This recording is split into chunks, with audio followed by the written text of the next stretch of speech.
Hello, fellow Rebel Capitals. Hope you're well. So, in the news today, the food inflation in the UK has absolutely gone parabolic. I mean, this is a huge problem. I think it's the highest in 40 years. So, the government has come out with a solution.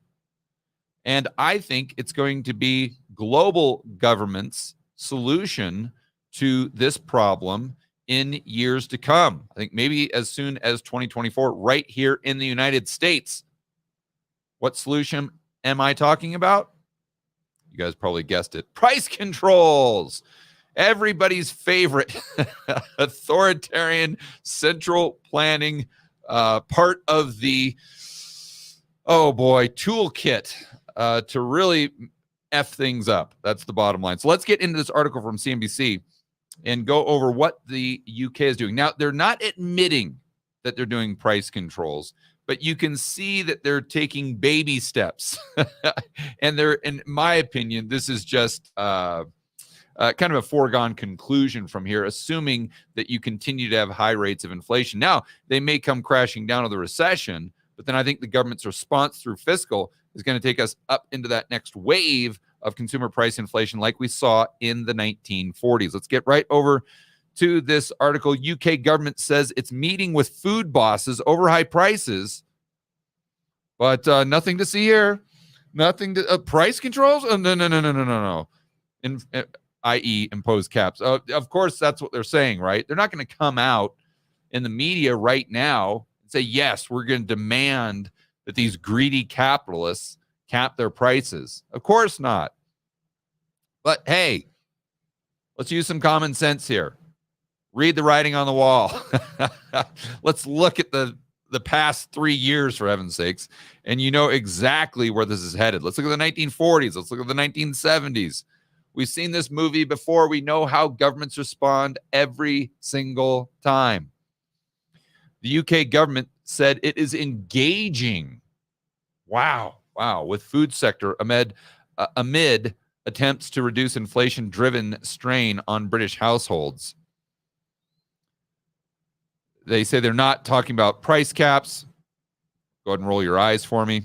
It comes as Britain's struggle with food and non-alcoholic beverage inflation at more than a 4-decade high of 19%. Whoa. I mean, that is tough to get your head around. Basically 20% per year.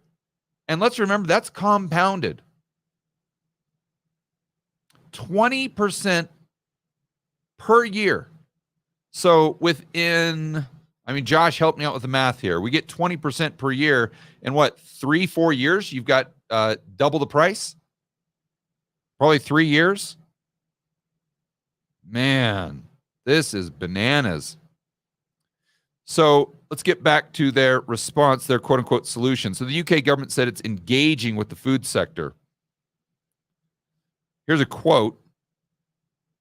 We know the pressure households are under with rising costs, and while inflation is coming down, food prices remain stubbornly high. Do you really know the pressures that households are facing? I mean, this is obviously someone in the government, or maybe Rishi Sunak or whatever his name is, Rishi Sunak, the prime minister. The guy's like a billionaire. You really know the struggles of the poor and middle class, Rishi? Come on. He's like a former banker from Goldman Sachs, for heaven's sakes, that married some billionaire gal. But I understand the plight of the poor man. Yeah, sure you do. So they say that's why the prime minister and chancellor have been meeting with food sector to see what more can be done. This is how I almost can guarantee that they're going to do price controls if this continues. Why do I say that? Because one of the things that we have learned as rebel capitalists over the last couple years, going back to 2020, is whenever something doesn't make sense, they're lying to you. It's propaganda. Pretty much 100% of the time. So let's think this through. What Rishi is implying is that there are all these solutions where the business owners, the supermarkets, where they could lower prices, but they're just not doing it right now. Like, think about all of you who own a business. If there was a way that you could lower your prices today and pick up market share, wouldn't you do that? And again, I'm getting mixed signals from the government here, because on one hand, they're telling me that the reason prices are so high is because of all these greedy capitalists. But on the other hand, if you think about it, if they were greedy capitalists, they would be lowering their prices if they could to pick up market share and create a monopoly and put all of their competitors out of business. That's how the market works. Business owners are always trying to lower prices. Always. Why? And I'm not saying there could be certain scenarios, right, that you can point out. But I'm saying overall, of course, because they're trying to pick up market share. And they're trying to put their competitors out of business. So to think that the government can come in and just point out something that the businesses haven't already thought of. And I mean, how offensive to these business owners that the government comes in and says, oh, you know what?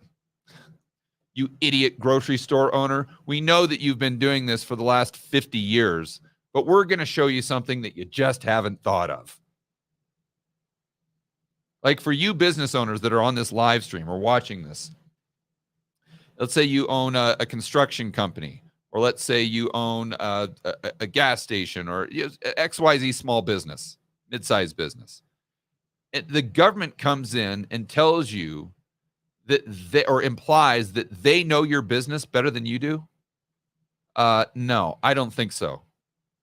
Go ahead and F you, and F you is what you're going to tell those three people that come in from the government, as Ronald Reagan says, saying that we're here to help.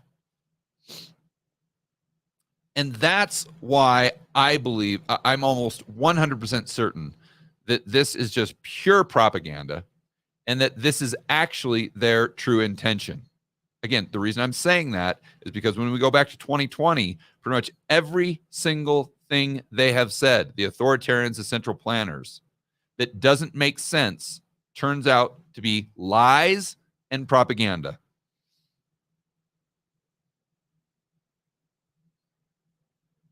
Here you go.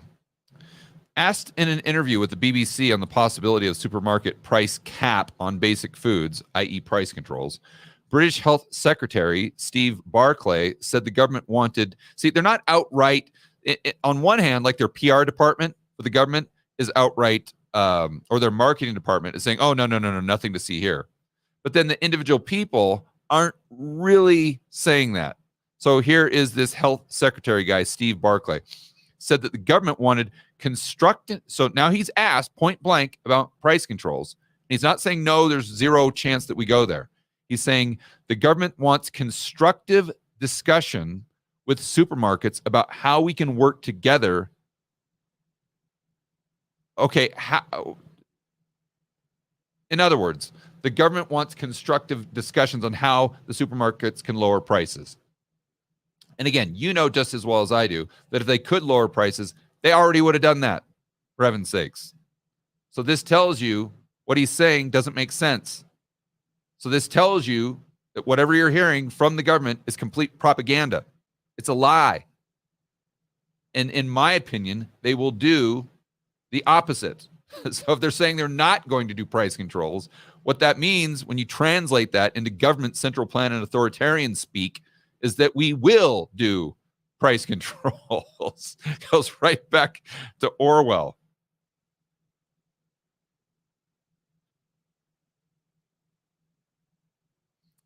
And here we go.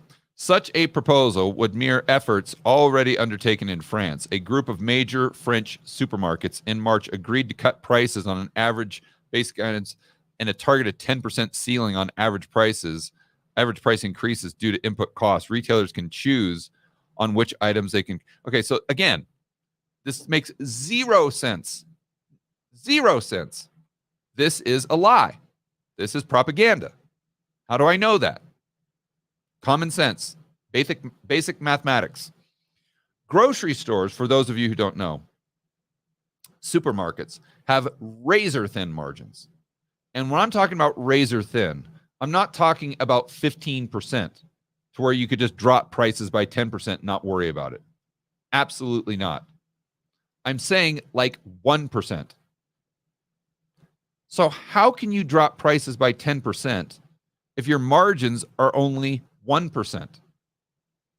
I know. You drop those basic items by 10% and you increase the price of everything else by 20%. So on net balance, you still have prices going up.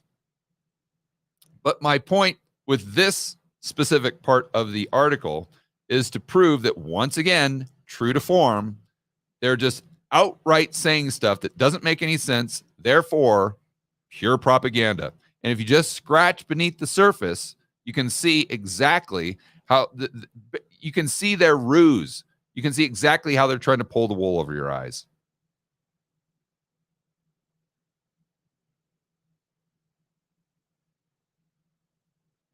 Now they just go into some of the specifics as far as how prices have increased, how much they've increased.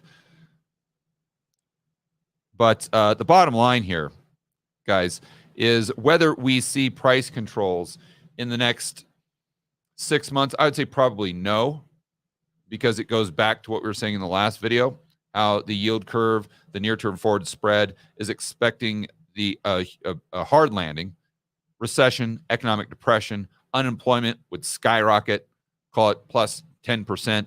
Fed drops rates to 2%, 1%, probably 0%. And in that environment, it's not likely that prices go up, although prices on some things like food could continue to skyrocket in that environment. But I think it's less likely. So my base case is that you get this wave of disinflation, huge deflation in asset prices, especially stocks. And then the government responds to that, very similar to what they did during the cerveza sickness. But as we know, this monetary heroin is a drug, and to get the same effect, you have to add more and more and more and more. It has diminishing returns. Therefore, if we got $5 trillion in CARES Act, PPP, stimmies, blah, blah, blah, last time, my guess is this time you get 7, you get 10.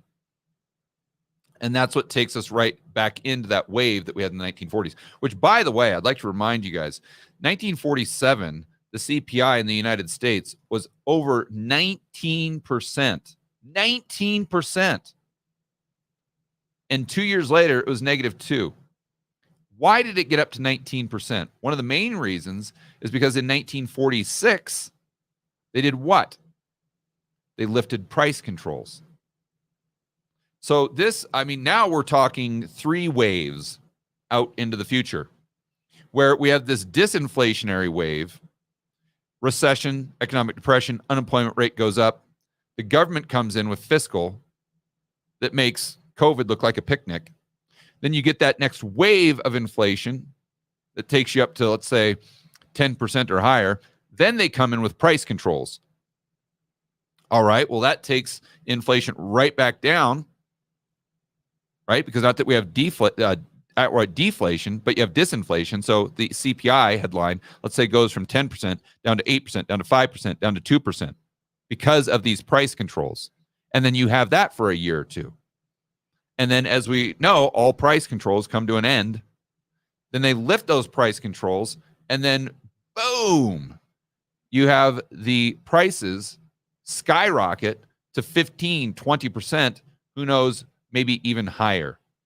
If I had to look 5 years out into the future, that would definitely be my base case. All right, guys, enjoy the rest of your afternoon. As always, make sure that you're standing up for freedom, liberty, free market capitalism. We'll see you in the next video.